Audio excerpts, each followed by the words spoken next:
I am such an awesome guy. I make so many videos.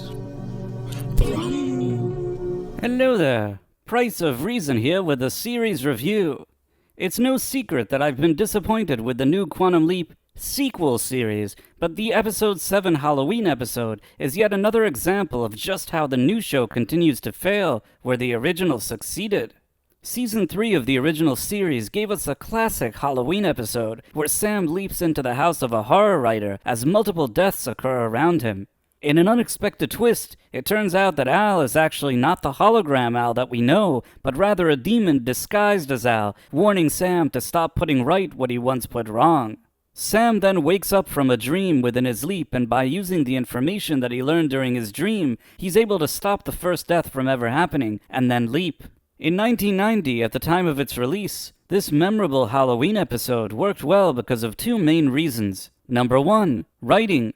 While one could say that the Wizard of Oz style storytelling technique used within this episode was somewhat unconventional, it utilized the ambiguously spooky Halloween atmosphere to introduce new concepts and themes into the entire series. The idea that there was an evil force working against Sam is one that viewers hadn't really considered up until that point, and its build-up and execution were both very clever and effective. Number two, the cast. Scott Bakula and Dean Stockwell had such great chemistry with each other as actors that even in an offbeat episode like this, they delivered great performances which audiences immediately connected with.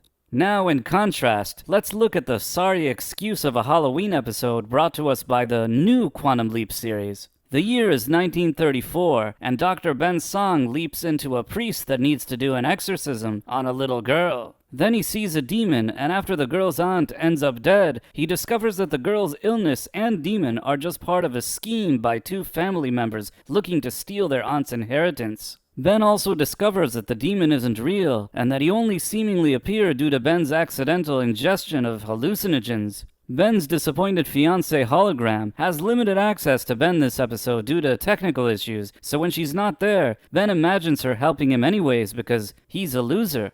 In the final moment of the show, Al's annoying daughter, Janice Calavici, shows up as a hologram in Ben's leap and tells him she has something important to tell him, only for Ben to leap before she's able to reveal her secret. Meanwhile, in present day, Ben's disappointed fiancée talks about her feelings a lot.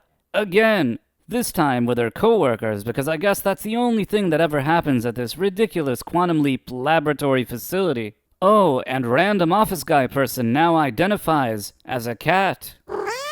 Interestingly, Ernie Hudson, who's the only real actor on this show, doesn't even appear in this episode. Maybe his paycheck bounced or something. Every week I try to say something positive about the episode before going over what I didn't like, and even though this episode gave me so little to work with, I'll still try my best.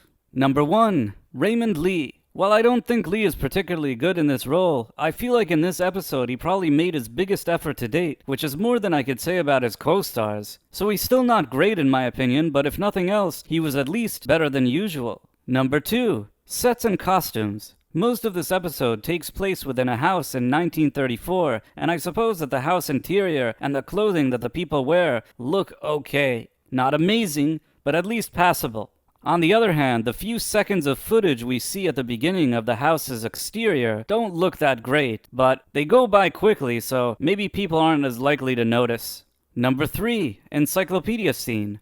There was one scene where Ben instinctively wanted to Google a plant, but in 1934 he had to settle for looking through an encyclopedia instead. This scene, including Raymond Lee's execution of it, was probably the best scene of this entire new series until now. Sadly, it only took up about 30 seconds of the episode, and the rest of its 42-minute runtime was complete and utter crap. Well, that was the good. Now let's talk about the bad. Number 1. Lazy writing. If the original series was able to create a spooky and unique Halloween episode with good writing, this new episode is pretty much the polar opposite. The demon story itself feels very generic and lackluster, and has no real grander implications on the entire series. It just feels gimmicky and lacks substance, much like this entire show until now. To make matters worse, it also has a plot hole that is very difficult to ignore. Towards the end of the episode, Ben discovers that the only reason he was seeing a demon was because he had accidentally ingested a hallucinogen. The only problem is that he had seen the demon both before and after drinking the chemical, so his theory makes no sense. Now for those of you thinking, well, maybe that was supposed to be an ambiguous, spooky part, this isn't how good writing works. It's fine if the episode is left on an ambiguous, spooky note, but that has to be properly explained within the writing, which is something that this episode fails to do. And to make matters even worse, the writers continue to pull out random J.J. Abrams-style mystery boxes at the end of almost every episode as a cheap ploy to hold on to viewers. This time they did it with a surprise hologram appearance by Janice Calavici, who immediately disappears without doing anything of value. While it's nice to end the show on a cliffhanger, for the most part, a good cliffhanger should have actual build-up within an episode, or at minimum, get some type of resolution in the following episode, and until now this show has done neither. All we keep getting is these random cliffhangers with no immediate resolution, every single time. Janice may have called Ben. What does Janice want? What is she doing? Is there an evil leaper? What did Janice want to say?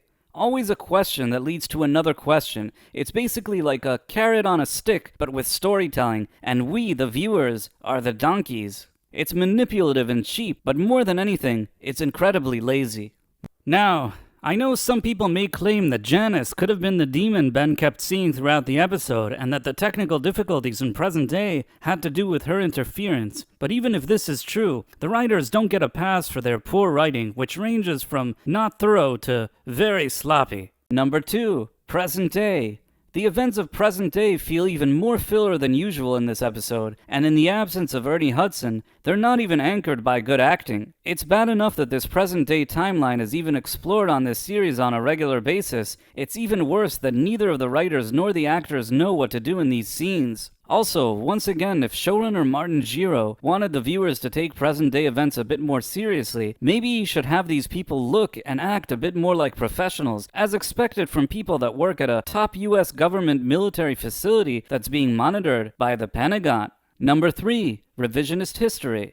Considering that Martin Luther King gave his I Have a Dream speech in 1963 and that the civil rights movement only happened in the 60s, it would be highly unlikely that this guy would be this snooty rich family's doctor in 1934. Now, I'm not saying that this is right or just, but a time travel show should at least remain somewhat faithful to societal norms within a specific point of history, however unpleasant. Otherwise, why even call this a time travel show? The original show knew how to address discrimination that existed within a certain time period in a way that felt more historically accurate, and in many cases, its writers actually utilized these exact instances for powerful social commentary. This new show is hollow and dumb, and basically wants to delete things out of history because its writers don't have the mental and emotional capacity to deal with them. Personally, I think that this revisionist approach not only negatively affects the show, it's also disrespectful towards the very people that did have to overcome adversity throughout history. By either making light of their struggle or eliminating it from history altogether, I think that the writers are ultimately being ignorant, hypocritical, or both. Number 4, disappointed fiancé. Anytime I see her on screen, I think to myself, what is the purpose of this character? She whines, and then she has feelings, worries, and then she has feelings. She's frustrated, and then she has feelings, and then she whines again, and what appears to be a never-ending cycle of buzzkill. It is absolutely infuriating. Now, this isn't a personal attack on the actress herself. I mean, she's not the best actress, but I don't have anything personal against her. And in her defense, the writing they give her character is unacceptable. Some people think she's going to end up being Samuel Beckett's daughter or granddaughter. Some people think she's going to end up being an evil force of sorts. Personally, I couldn't care less about her or her work colleagues for that matter, and I think that they should be written off the show completely. If they made Ernie Hudson become Ben's hologram and hired real writers, it would maybe be possible to salvage something from this show. Otherwise, it will only continue to go downhill from here. What did you think of Quantum Leap Episode 7? Feel free to let me know in the comments, and if you enjoyed this video, please consider subscribing to my channel and clicking on that wonderful notification bell. Thanks for watching, my friends. Thank you, and good day. I am such an awesome guy. I make so many videos. Boom.